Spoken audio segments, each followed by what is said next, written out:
Sesungguhnya orang-orang yang senang kekejian itu menyebar di tengah orang-orang yang beriman. Mereka mendapatkan azab yang pedih di dunia dan di akhirat. Dan Allah Maha mengetahui sementara kalian tidak mengetahui.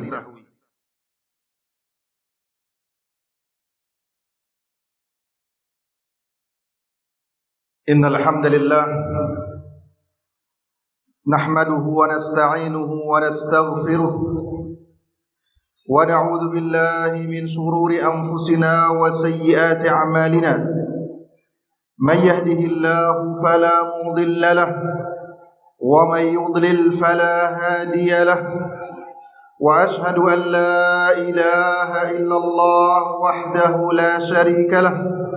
Wa ashhadu anna Muhammadan abduhu wa rasuluh. Ya ayyuhalladzina amanu taqullaha haqqa tuqatih wa la tamutunna illa wa antum muslimun.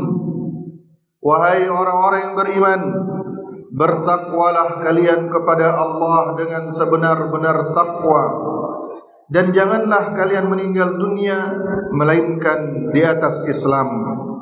Amma ba'd, ma'asyiral muslimin, sidang Jumat yang dirahmati Allah. Kita semua mengetahui dampak negatif dari media-media sosial. Namun terkadang atau bisa jadi dampak-dampak negatif tersebut terbatas bagi orang yang mencari keburukan atau orang yang menyebarkan keburukan untuk membuat kerusakan dan menyesatkan orang banyak. Hanya saja ada sekelompok orang yang mereka seolah senang menyebarkan sebagian dari kemungkaran dengan anggapan itu sebagai bentuk peringatan atau sarana untuk mengingkari kemungkaran-kemungkaran tersebut.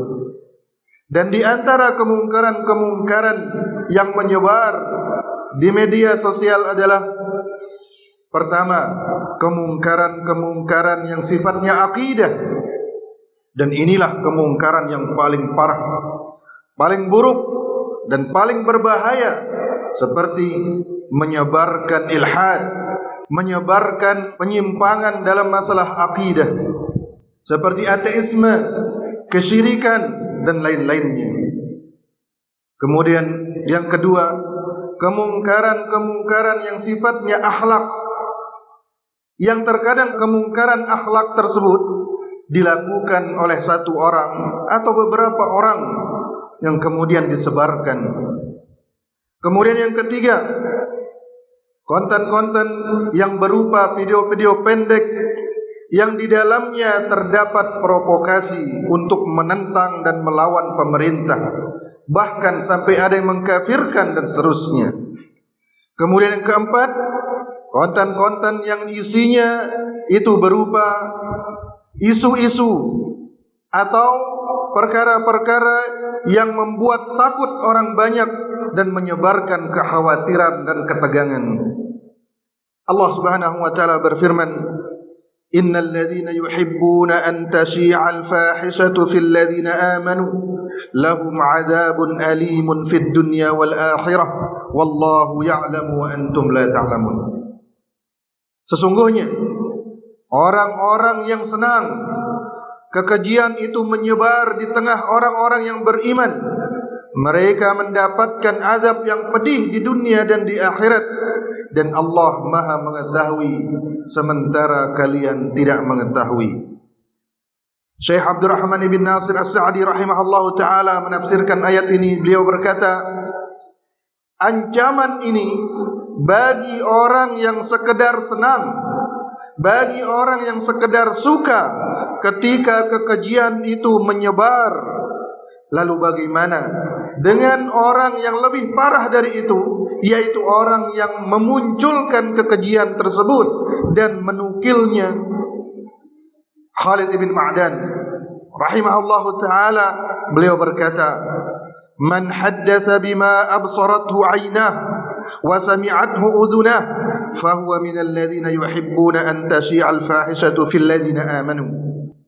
Barang siapa yang berbicara dengan setiap apa yang dilihat oleh matanya dan didengar oleh telinganya, maka dia termasuk orang-orang yang senang perkara keji itu menyebar di tengah orang-orang yang beriman.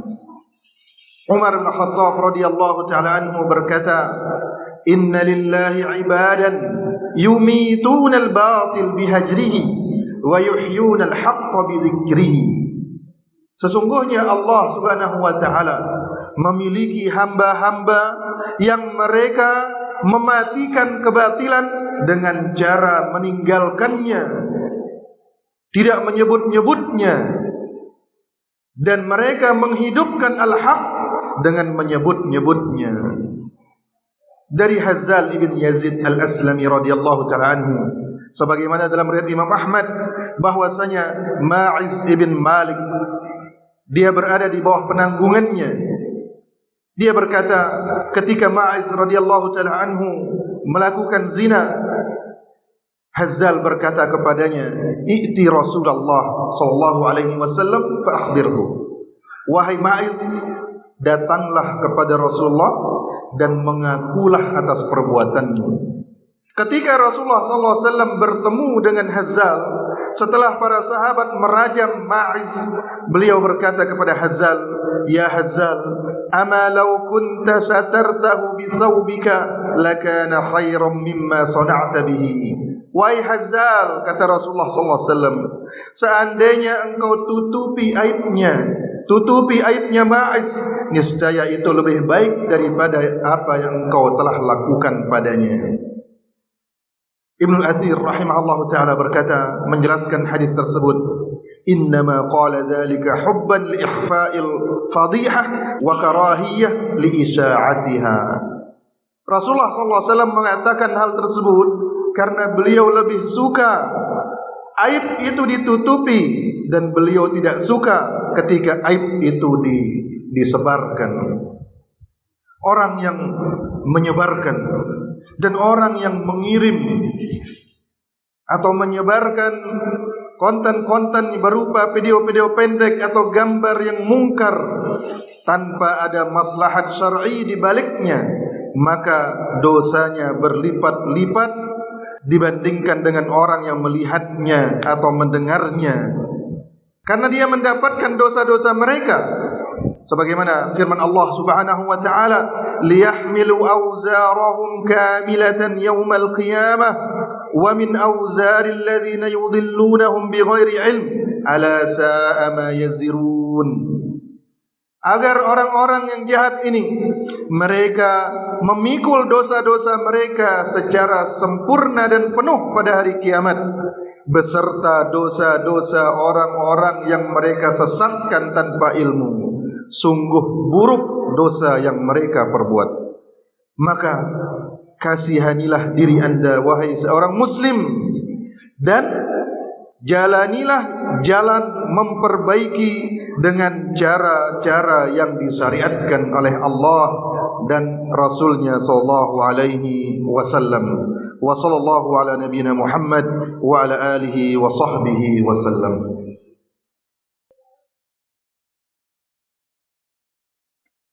Innal hamdalillah nahmaduhu wa nasta'inuhu wa nastaghfiruh wa na'udzu billahi min shururi anfusina wa sayyiati a'malina. May yahdihillahu fala mudilla lahu wa may yudlil fala hadiya lahu. Wa ashhadu an la ilaha illallah wahdahu la syarika lahu wa ashhadu anna Muhammadan abduhu wa rasuluh. Amma ba'd. Ma'asyiral muslimin, sidang Jumat dirahmati Allah.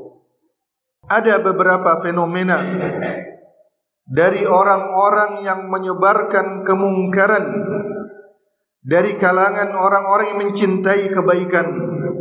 Namun sebagaimana dikatakan oleh Abdullah bin Mas'ud, "Kam min muridin lil khair la yusibuhu." Tidak sedikit orang yang menginginkan kebaikan, tapi kebaikan itu tidak dia dapatkan. Di antara fenomena tersebut adalah, pertama, Di antara mereka ada yang menggabungkan potongan video yang di dalamnya terdapat pelanggaran syariat, dia sambung dengan potongan lainnya yang berisi nasihat yang memperingatkan penyimpangan dan pelanggaran syariat tersebut. Ini adalah salah satu fenomena terburuk yang dilakukan oleh orang-orang ini, meskipun maksud mereka baik. Bagaimana bisa dia memperlihatkan kepada kaum muslimin kemungkaran tersebut yang terkadang merupakan wanita-wanita yang mengumbar aurat dengan maksud untuk memberi nasihat, yang bisa jadi sebelumnya video tersebut tidak diketahui oleh sebagian orang yang menontonnya, atau bahkan tidak diketahui oleh kebanyakan mereka, lalu dia mendatangkannya sendiri kepada kaum muslimin. Kemudian kedua, di antara orang-orang yang menisbatkan diri kepada dakwah ini, terkadang dia melihat berita atau menonton berita atau membaca di beberapa media-media sosial, dia membaca di Twitter atau lainnya hal-hal yang mungkar, kemudian dia mulai menyebut-nyebut kemungkaran tersebut di majelisnya di tengah kaum muslimin. Seandainya hal tersebut memiliki maslahat, memiliki kebaikan, misalnya kemungkaran tersebut menyebar di tengah masyarakatnya, maka itu adalah perkara yang dituntut, karena itulah dia maksud dakwah. Tapi kenyataannya kebanyakan dari jamaah atau sebagian dari jamaah tidak pernah menonton televisi, tidak pernah membaca Twitter, sehingga mereka tidak mengetahuinya. Justru mereka mengetahuinya dari orang yang mereka panggil ustaz. Maka hikmah menuntut hal-hal seperti itu tidak usah disebut. Bahkan di tengah kaum muslimin, hendaknya kemungkaran tersebut dikubur dengan menutup mulut kita dan menahan tangan kita dari menyebarkannya, sebagaimana ucapan Umar bin Khattab radhiyallahu taala anhu. Dan kaidah umum dalam perkara ini adalah sabda Rasulullah sallallahu alaihi wasallam, "Man kana yu'minu billahi wal yaumil akhir falyaqul khairan aw liyasmut." Barang siapa yang beriman kepada Allah dan hari kiamat, maka hendaklah dia mengucapkan yang baik atau hendaklah dia diam. Allahumma salli ala Muhammad wa ala ali Muhammad kama sallaita ala Ibrahim wa ala ali Ibrahim innaka Hamidum Majid, wa barik ala Muhammad wa ala ali Muhammad kama barakta ala Ibrahim wa ala ali Ibrahim innaka Hamidum Majid. ربنا اغفر لنا ولإخواننا الذين سبقونا بالإيمان ولا تجعل في قلوبنا غلا للذين آمنوا ربنا إنك رؤوف رحيم.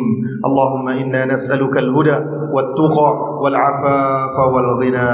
وصلى الله على نبينا محمد وعلى آله وأصحابه وسلم، وآخر دعوانا أن الحمد لله رب العالمين.